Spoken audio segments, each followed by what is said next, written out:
शहीद आजम भगत सिंह को भारतीय राष्ट्रवादी आंदोलन के सबसे प्रभावशाली युवा क्रांतिकारियों में से एक माना जाता है। उन्होंने मात्र 23 वर्ष की अल्प आयु में ही अपने साथियों के साथ देश के लिए प्राण न्योछावर कर दिए थे, जिसके कारण वह आज़ादी की लड़ाई के समय सभी नौजवानों के लिए यूथ आइकॉन बन गए थे।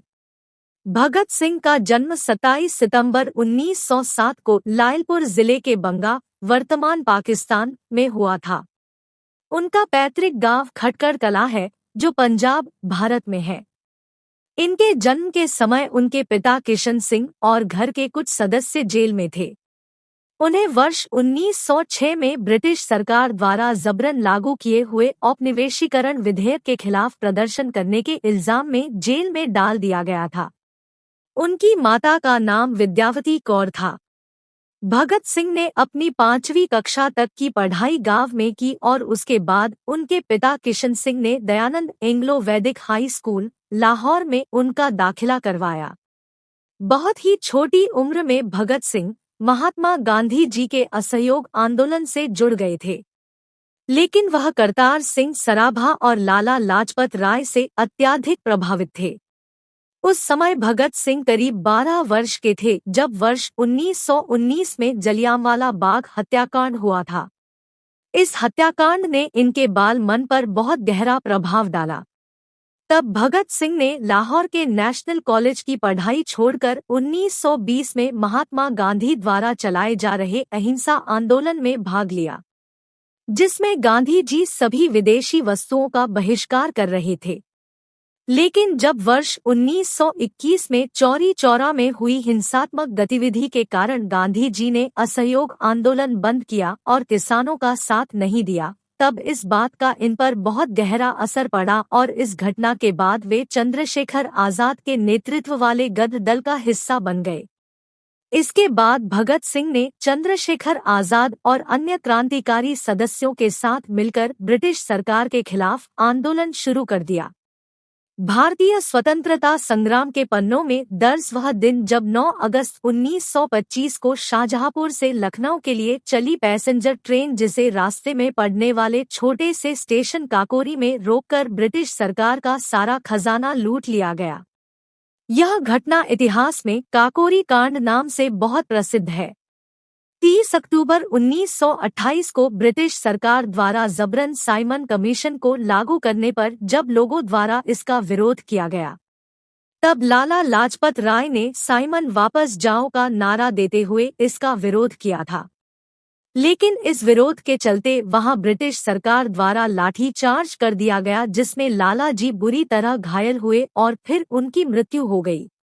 लाला जी की मृत्यु से आघात भगत सिंह व उनकी पार्टी ने ब्रिटिश सरकार से प्रतिशोध लेने की ठानी और लाला जी की मृत्यु के लिए जिम्मेदार ऑफिसर जेपी सैंडर्स को मारने का प्लान बनाया। लेकिन भूलवश भगत सिंह और राजगुरु ने असिस्टेंट पुलिस सौंदेर्स को मार दिया। अपने आप को बचाने के लिए भगत सिंह तुरंत लाहौर से भाग निकले, लेकिन ब्रिटिश सरकार ने उनको ढूंढने के लिए चारों तरफ जाल बिछा दिया।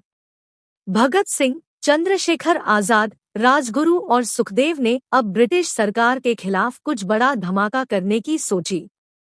तब वर्ष 1929 को भगत सिंह ने अपने साथी बटुकेश्वर दत्त के साथ मिलकर अलीपुर रोड स्थित ब्रिटिश सरकार की असेंबली हॉल में बम फेंक दिया।